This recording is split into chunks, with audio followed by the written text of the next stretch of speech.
Hello everyone, welcome back to physics class. अभी तक last classes में हमने इलेक्ट्रिक फील्ड के बारे में पढ़ लिया था, गॉस थ्योरम के बारे में पढ़ लिया था। अब हम नेक्स्ट टॉपिक पढ़ने जा रहे हैं इलेक्ट्रोस्टैटिक पोटेंशियल के बारे में, ये जिसको हम हिंदी में विद्युत विभव बोलते हैं, ध्यान रखना, इलेक्ट्रोस्टैटिक पोटेंशियल।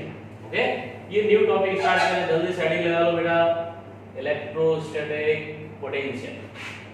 ओके, अब देखो पोटेंशियल एनर्जी आप लोगों ने छोटी क्लासों में पढ़ी, पोटेंशियल एनर्जी क्या होती है, उसकी डेफिनेशन पढ़ी है, उसका फॉर्मूला भी हो सकता है पढ़ा हो, यूनिट पढ़ी है।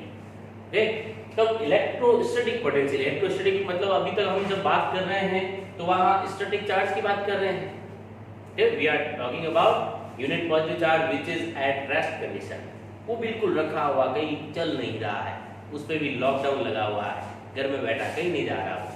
ओके, तो अब उस चार्ज के लिए हमें इलेक्ट्रोस्टैटिक पोटेंशियल की बात करनी है।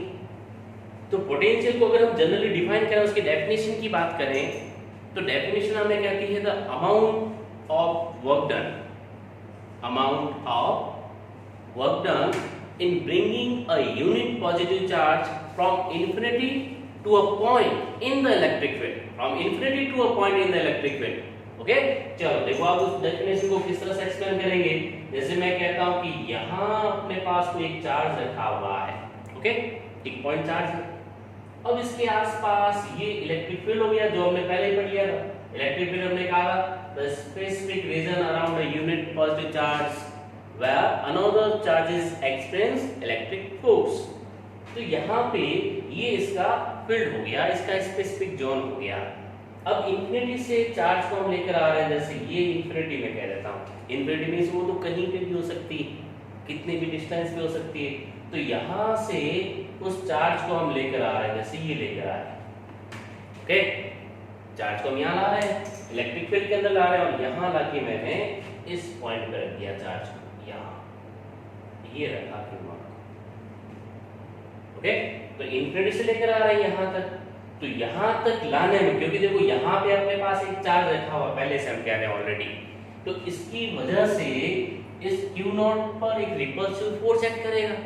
Then we have to work in against of repulsive force, जो यहां रिपल्सिव फोर्स एक्ट करेगा उसके अगेंस्ट हमें वर्क करना पड़ेगा।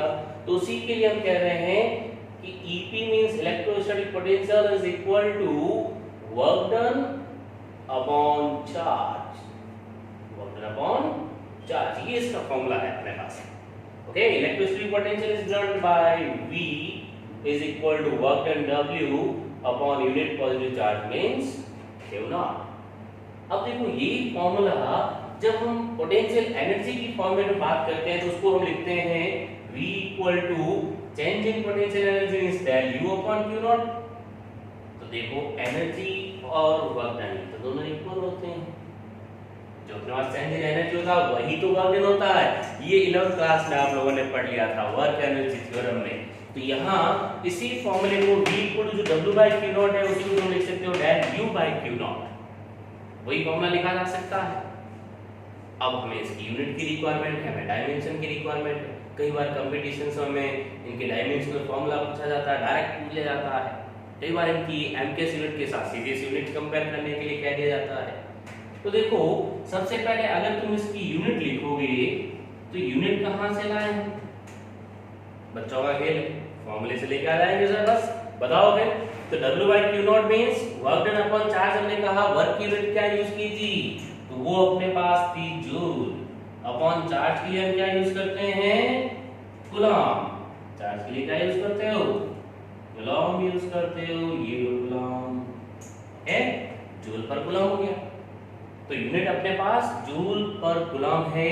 उसके अलावा SI यूनिट जो हम यूज करते हैं वो किस लिए यूज करते हैं, साइंटिस्ट के नाम से यूज करते हैं, ये बता रखा है एक। और क्या था वो साइंटिस्ट, वो था वोल्ट। तो जूल पर कूलम को ही हम क्या लिख सकते हैं, वोल्ट लिख सकते हैं।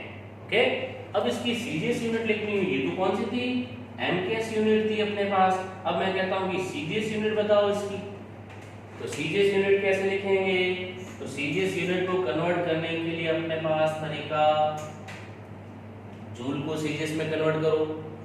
जूल को क्या लिख सकते हो, जल्दी बताओ। जूल को हम लिख सकते हैं अर्ग, ये हो गया पर कूलम, तो कूलम की जगह क्या लिख सकते हो, वो होता है स्ट्रेट कूलम। ओके, स्ट्रेट कूलम लिख सकते हैं, रिलेशन हमने पढ़ा है, 1 coulomb is equal to how many straight coulombs, 1 joule is equal to how many erg. ये याद होना चाहिए, जल्दी से सर्च करो, यहाँ लिखना है।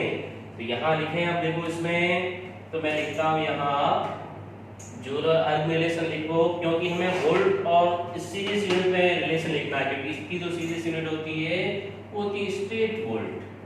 क्या होती है, स्ट्रेट वोल्ट। जैसे स्ट्रेट कूलम था वैसे यहाँ स्ट्रेट वोल्ट होता है। अब रिलेशन लिखते हैं कि 1 वोल्ट में कितने स्ट्रेट वोल्ट्स होते हैं।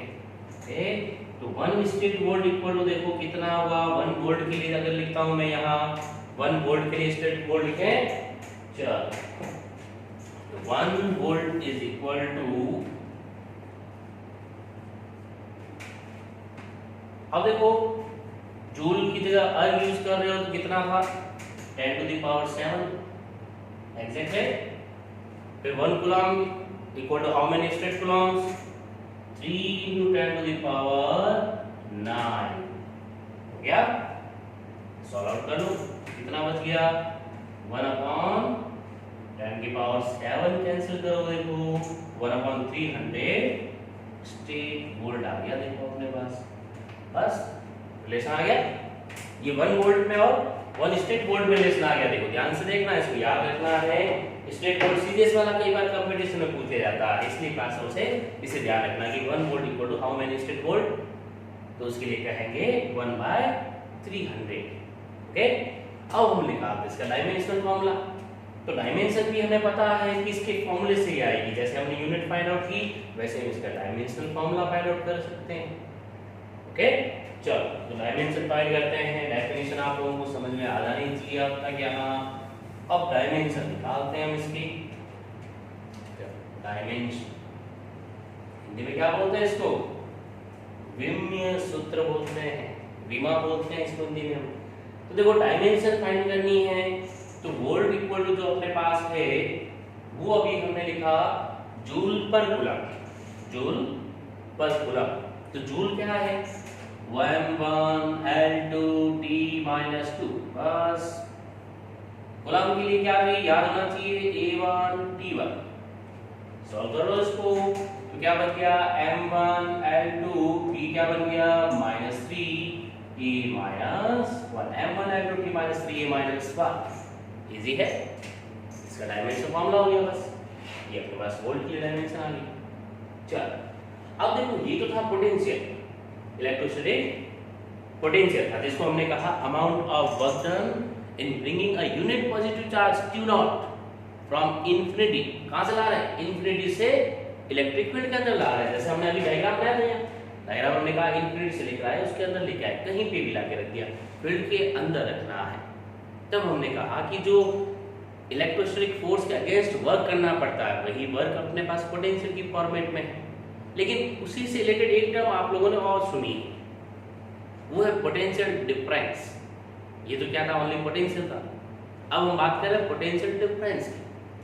तो देखो पोटेंशियल तो था एक पॉइंट का, लेकिन अगर तुम्हारे पास 2 पॉइंट है, ठीक है, देता हूं मैं।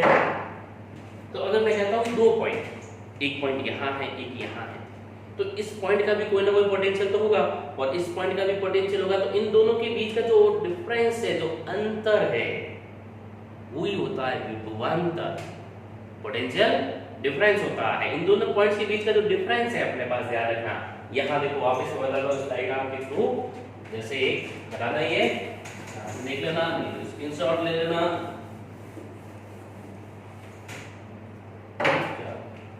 तो देखो ये हो गया अपना इलेक्ट्रिक फील्ड। मैं कहता हूँ एक पॉइंट ये है, पॉइंट ए हो गया, एक पॉइंट मैं कहता हूँ ये हो गया, पॉइंट बी हो गया। Relax, point A point B. अब पॉइंट ए का पोटेंशियल अगर अपने पास VA है, ओके, पॉइंट ए का मैं क्या लिखता हूँ, VA लिखता हूँ, VA, और पॉइंट बी का पोटेंशियल मैं लिखता हूँ VB। दोनों का अलग अलग हो। अब तुम्हें तो डिफरेंस लेना है, डिफरेंस लेना है तो क्या लिखोगे, पोटेंशियल डिफरेंस के लिए VAB इज इक्वल डिफरेंस लेना means VB minus VA, VB minus VA, दोनों का डिफरेंस हो गया। देखो दोनों पॉइंट्स के लिए जो अपने पास पोटेंशियल की वैल्यू थी उन दोनों का डिफरेंस लिया हमने, VB माइनस VA लिखा, ध्यान रखना। तो ये तो है पोटेंशियल डिफरेंस, VA भी है, मींस A एंड B के बीच का डिफरेंस निकाल रहे हैं, और ये ओनली B, ये ओनली A को रिप्रेजेंट कर रहा है, मींस सिंगल पॉइंट की वैल्यू बता रहा है और ये डिफरेंस बता रहा है। तो जो अपने पास पोटेंशियल डिफरेंस है, मींस ये जो VA भी हमने लिखा, पोटेंशियल डिफरेंस जो हमने लिखा है, ध्यान रखना। तो पोटेंशियल डिफरेंस किस में मेजर करोगे फिर, तो उसकी भी यूनिट वही है, वोल्ट की यूज करते हैं, या फिर जो अपने पास सीजीएस यूनिट करनी है तो स्टेट वोल्ट यूज करते हैं, उसमें कोई डिफरेंस नहीं, डायमेंशनल फॉर्मूला भी वही है। अब सवाल आता है कि ये स्केलर है या वेक्टर है।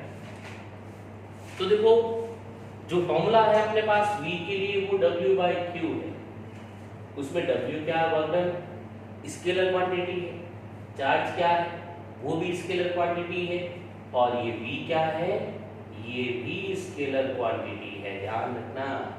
Okay, means it have only magnitude and no direction, direction है इसके पास, ओनली स्केलर क्वांटिटी। ओके, तो पॉइंट्स के लिए अपने पास यहां से हम दोनों में डिफरेंस इस तरह ले सकते हैं, इधर भी ले सकते हैं, इस वजह से वैल्यू के बाद नेगेटिव भी आ सकती है, ध्यान रखना।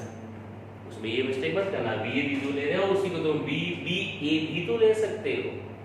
तो कई बार ऐसा होगा जब पोटेंशियल डिफरेंस नेगेटिव भी आ सकता है, लेकिन नेगेटिव आने का रीजन आप VB माइनस VA या फिर VA माइनस VB यूज कर रहे हो तो उस केस में हो सकता है।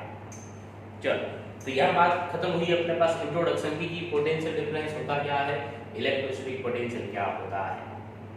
अब पोटेंशियल फाइंड करने के लिए अपने पास अलग अलग रिलेशंस है, अलग अलग ऑब्जेक्ट की वजह से हम फाइंड कर सकते हैं। ओके, फिर पोटेंशियल से रिलेटेड ही अपने पास कैपेसिटेंस आती है, जो हम इलेक्ट्रोस्टैटिक में टॉपिक्स पढ़ते हैं, उसी से रिलेटेड अपने पास इलेक्ट्रोस्टैटिक पोटेंशियल, बाद हम कैपेसिटेंस के बारे में पढ़ेंगे।